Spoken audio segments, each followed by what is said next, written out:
What is up, ladies and germaphobes of the world? It is the first ever lunch crunch with the Wizard. How's it going? Are you hanging in there? Staying safe in your homes? If you're in Illinois or California or anywhere else they've decided to do some shelter in place, I hope that you're okay and working from home as well. You should be. Because there is no better time than now to work on that marketing project that you've just been putting off, that you know you can do yourself.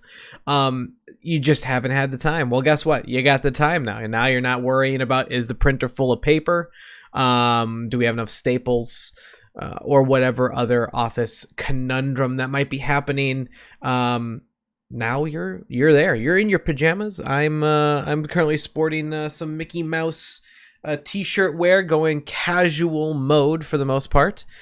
And yeah, today. So what is the Lunch Crunch? Real quick. Well, this is the first inaugural episode of the Lunch Crunch, and the Lunch Crunch is going to be a 30-minute info blast in your face, getting you going on marketing as fast and dirty as possible. That's right. I don't want you wasting time. I don't want you sitting around not getting anything done or fretting that this is going to take forever. I want to give you strategies that cut straight to the core and get you improving your marketing today. So, what are we talking about today? Today is going to be all about SEO, the basic search engine optimization. So, what is search engine optimization? Well, odds are if you have a business or you work at a business, that business has a website, and websites need to be found. That's the whole point of them, is that they are out there sitting waiting for somebody to see them. It's not like a billboard where I can put it up and people just have to drive by it. Instead, it is actually about crafting usable content that search engines can find and then want to present to their searchers. So that's what we're going to be focusing on today, is talking about how you can very quickly build SEO optimized content on your website so that you can get going very quickly. And to be clear, we're not looking for you to beat Wikipedia. We're not looking for you to beat Yelp or Amazon in SEO. That's kind of going to be impossible for you. What we're trying to do is get you a site that's going to win some local SEO, that's going to get you some contact, get you some customers, and get you found locally. Now, if things go well, are you going to be found on a wider or more national scale? Of course you are. That's kind of the beauty of SEO, is that you do it a little bit and you might get a lot of it. Okay. You can also do a lot of it and get only a little bit. It happens that way sometimes. I'm going to explain why that happens today. And we're going to just do a real, actual live example. I'm going to show you a page from the Wizard Marketing website, what we're doing to optimize the SEO. And then what we're going to do is we're going to revisit it in the future and see, how is this page doing? Did what we do actually work for SEO? What can we tweak and improve in the future? But that's not what we're doing today. Today we're going over just the basics. So if you're tuning in, today's agenda is going to be what is SEO? Okay. What do I need to do SEO, and kind of some highlight points that you can do in literally 15 minutes or less to build an SEO page on your website that's going to start to pull in content. Now, I do want to specify up front, SEO is not fast. Okay, it can be. It can be very fast if you are able to get traffic to your website. One of the key parts of SEO is getting traffic to the pages, which is why we use things like social media and paid ads to get people to visit pages on your site. However, if you already have traffic going to your site, or you can find a way to get that traffic to your site, that is a way you can expedite, is that even a word? I don't know if that's a word, but we're going to stick to it. You can enhance or make your SEO a little bit quicker. But we're not going to talk about that too much. I just want to touch on it, that just be aware, like SEO is the long con. It's you're in it for the long haul, but it does add up over time. So let's just dig in. So what is SEO? SEO is the art of structuring website content so that search engines like Google and Bing want to show your content for certain search words or keywords, as we call them. You'll also see long tail keywords as another terminology that gets used or thrown about. It's all keywords. Just know that a keyword can mean either a single word or an entire phrase based off of what you're doing. So today we're actually going to use the search keyword web design. That's what we're going to look at today as our kind of template or placeholder keyword. So what does that mean that we have a keyword? Well, let me show you some screens here. I'm going to bring this up. And this is a tool I use called SEMrush. I use this every day in my business. And what this does is this allows me to do a lot of search engine optimization research and tracking. And so right now what I have pulled up is the web design keyword tracking. So you'll see a lot of information on this page. We're just going to go over a couple pieces here. So the first piece I want to talk about is volume right here. This is probably the most important piece on this page. The term web design gets searched in the United States, okay, 60,000 times a month. All right, that's a lot of searches, okay? So right off the bat, we're looking at finding keywords that actually have impact. All right, so we don't want to optimize for keywords that are going to have no impact, which sometimes, to be honest, can be your business name. People don't know what your business name is. I would recommend not spending too much time on it because you're going to get some organic development just from having the website. In this case, web design might be too difficult because the more searches, usually the harder it is to rank on that keyword. As you can see here, the second thing is number of results. There's 25.3 billion search results for this. Now, that doesn't mean that there's 25 billion optimized pages. That just means that if you kept clicking down on pages on Google, you could go till you've looked at 25 billion results, which no one cares. Okay. In fact, one of the metrics that we use in the industry is the top 10.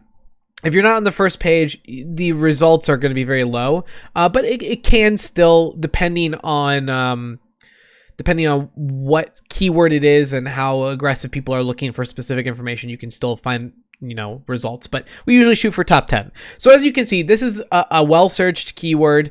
And my tool gives us some extra things like some phrase match keywords. And it tells us, maybe if you're looking to optimize for web design, maybe you wanted to optimize for web design company because it's got a little bit less volume.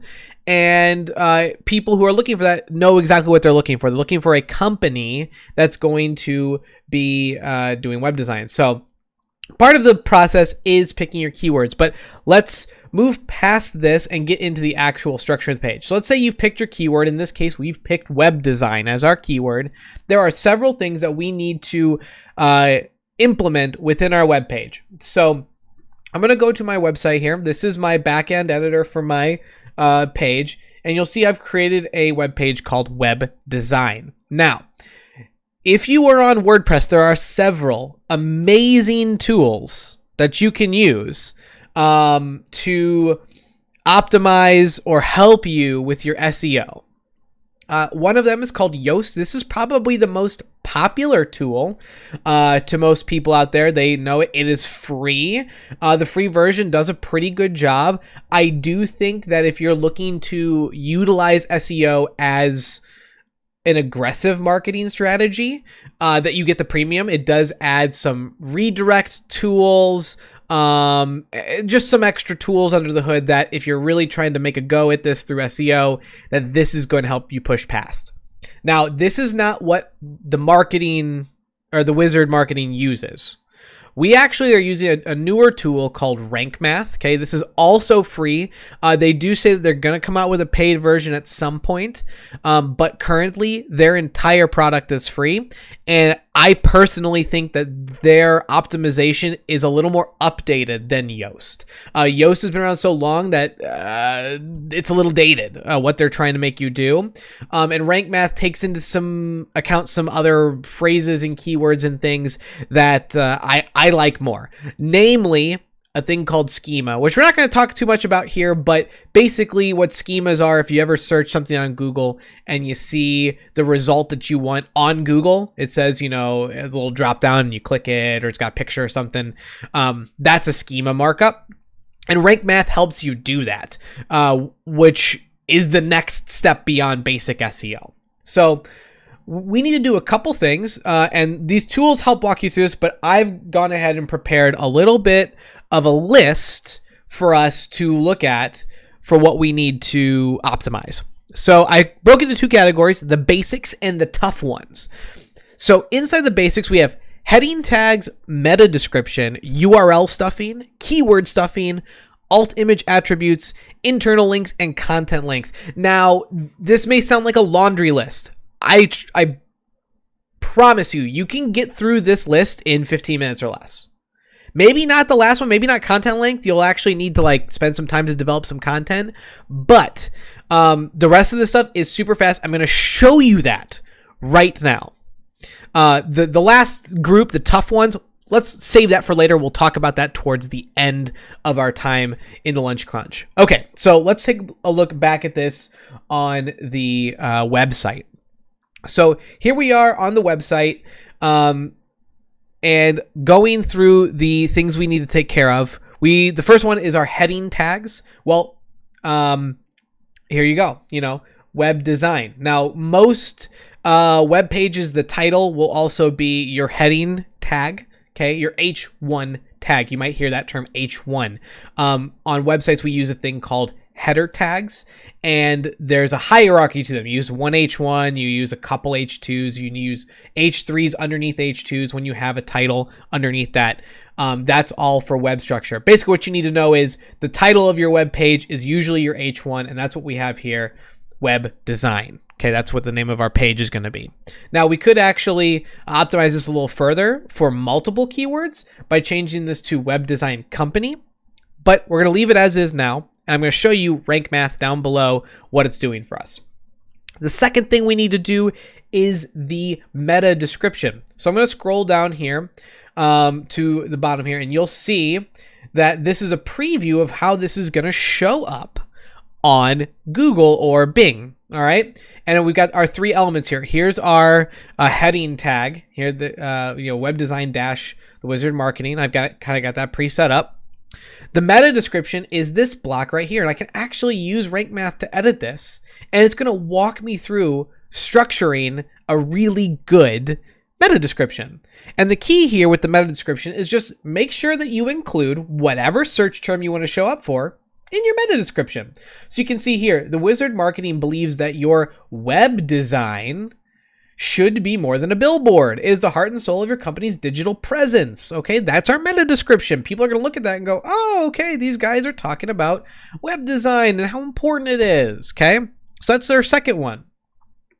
Our third thing that we need to take care of is our URL stuffing. Okay, so if we're looking at our URL, you can see here our URL is thewizard.marketing/services, because this is under the services page. And we have web design company. Now, I did optimize this for a little bit more than just web design. You could just leave it at web design, but usually whatever your title is, you should make that your URL as well. So that's our URL stuffing part. Okay, so I'm going to go ahead and close this editor. Next thing we have is called keyword stuffing. Now, keyword stuffing is a term that gets thrown around a lot.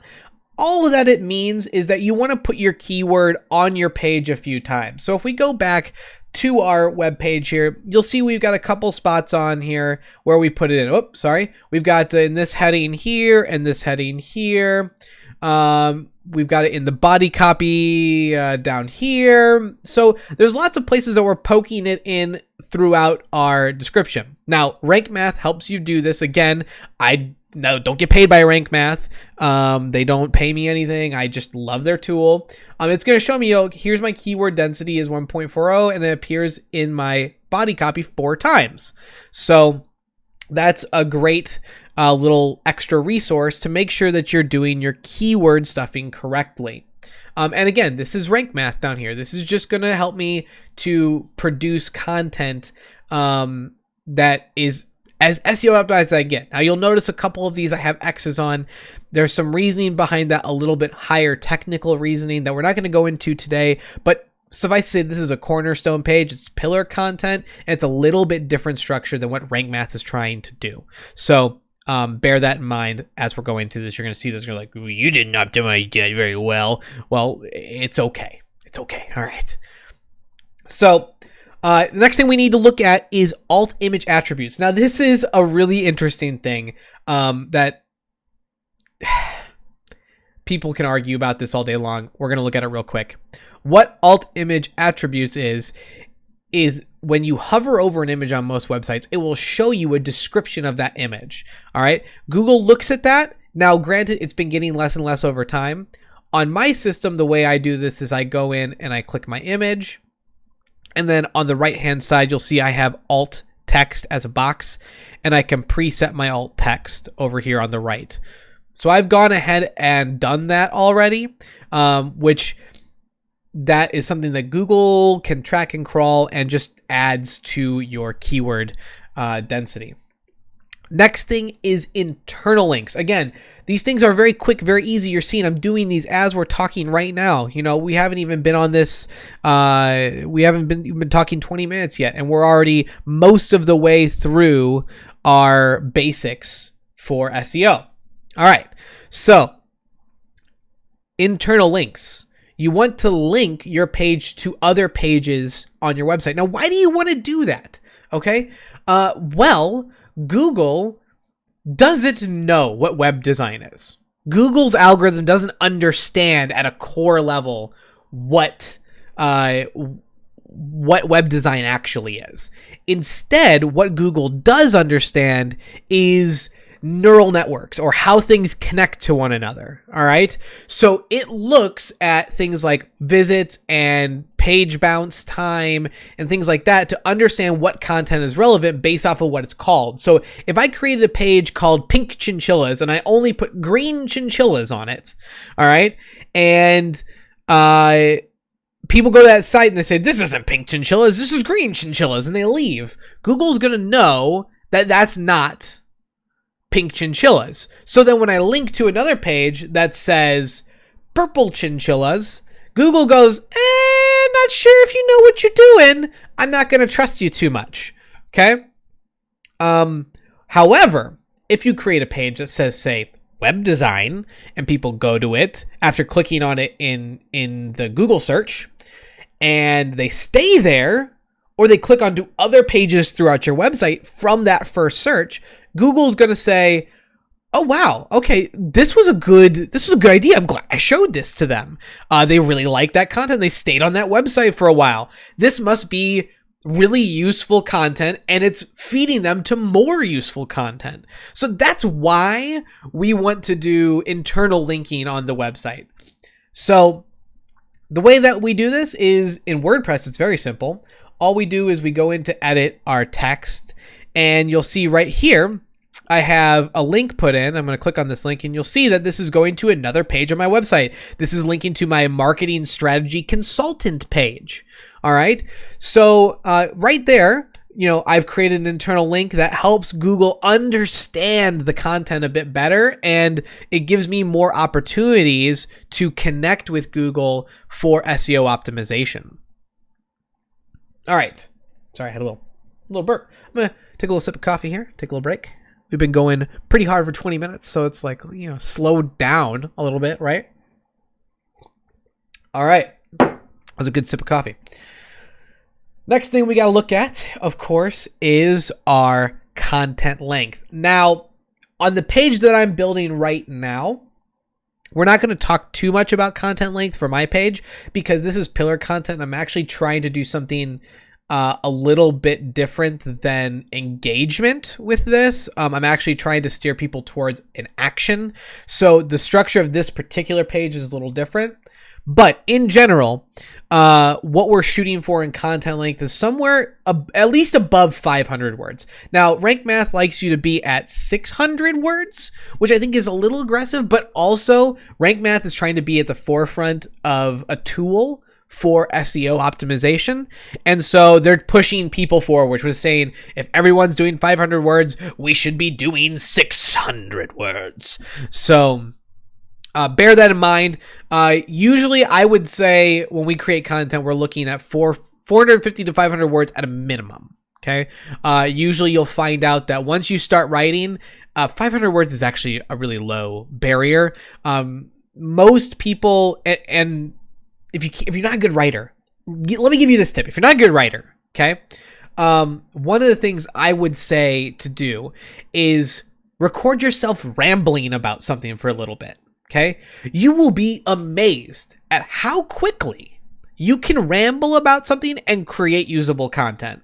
So if you need to write a page or an email or something, take out your phone, open up the recorder. There's a great Google app that actually records your voice and turns it into text.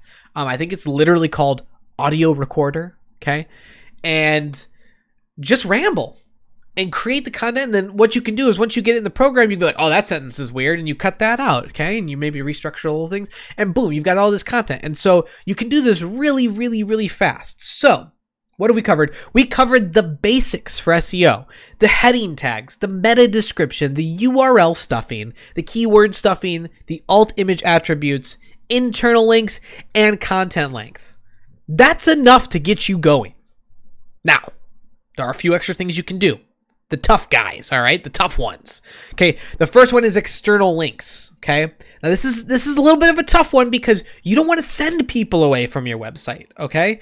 You work so hard to get them there, why would you send them away?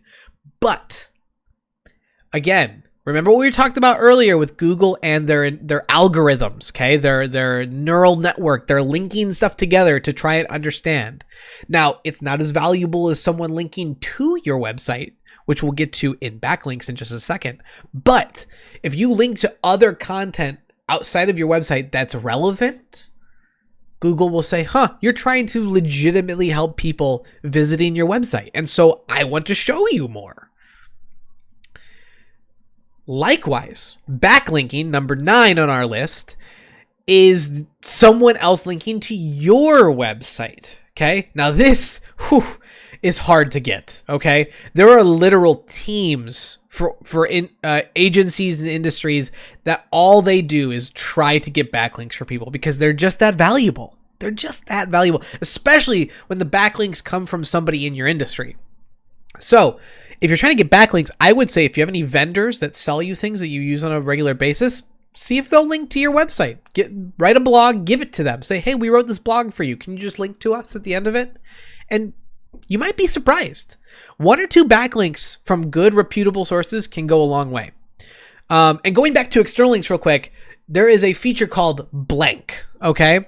Now, blank is where you actually have the link open in a new tab. And Google thinks that that's totally fine. So what you can do instead of running them away from your website by clicking on something, then your website goes away, they have to click the back button to come back, it actually opens a new tab so it doesn't get rid of your site. So I would highly recommend using those blank links to try and optimize that. And then number 10, which we touched on a little bit earlier, was the schema markup. So again, that schema markup is when you do a search on Google, and I'm going to just do this really quick. Let's see what the web design schemas look like. All right. Structuring this content. There we go. It's like this. All right. So when you build your website content, you're actually building it around putting up a schema. So you'll see here, people also ask, what does a web designer do? What is it meant by web design? And you can build these schemas into your page so that you can be shown up here. And when you click on this, you're going to see, oh, look, there's my page. And guess what? This is crazy, I know. But look, on a Google search, a regular old Google search, ad. That's 4 ads. Okay? Local SEO. Okay? Boom, boom, boom. That's not global SEO. That's local. Okay? Then schema markups. 4 of them. Now I clicked one, so it added 2 more. So that is a total of 11 results that show up before the top result in SEO. That's crazy. Okay? So you don't have to beat Wikipedia. All you gotta do is beat this guy, Cyber Construction Inc. All right? And we're gonna put this webpage live for the Wizard and see how it does going forward. All right? It's gonna be a really cool experiment to see how that goes. So that's the general SEO basics of what you can do to optimize your SEO very quickly, and I won't say efficiently because it's mostly technical. So you're getting a high level of value out of this without going to an expert. You're just doing it yourself and making it happen. And this is really going to have an impact. Okay. I've seen it time and time again. Now, bear in mind, this isn't instantaneous. It takes time. Okay. You have to invest in SEO. If you were to go in, challenge. Okay. Here is your challenge for the shelter in place. Okay.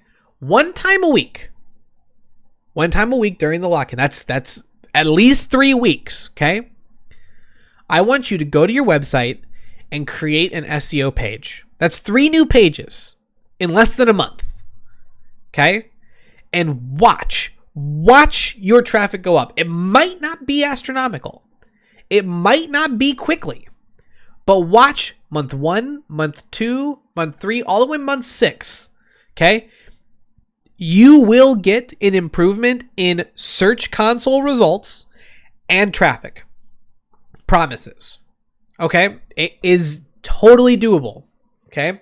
So, that is pretty much the lunch crunch for today.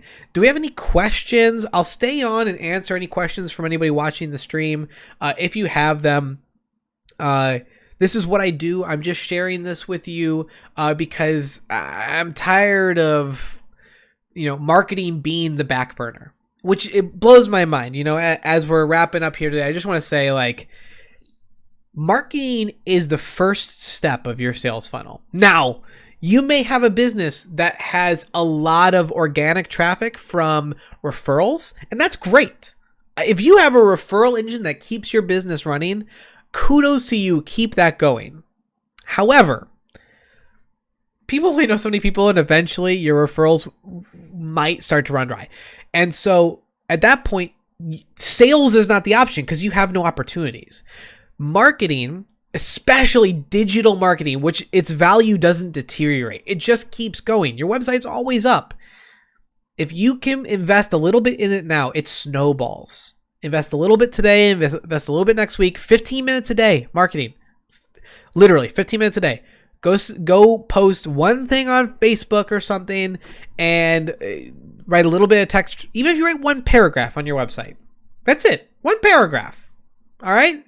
128 words. Or flip open your phone, go live on Instagram, find a couple hashtags, send them out. It's gonna make a difference. So, that is about the end of the Lunch Crunch today. Looking forward to connecting with you tomorrow on the Lunch Crunch. I want to explore tomorrow on the Lunch Crunch basically what you can be doing to attract more people on social media. And it's really, really, really easy. Okay? Secret. I'll give you a hint. It's called #research. So we'll be talking about that tomorrow. So enjoy.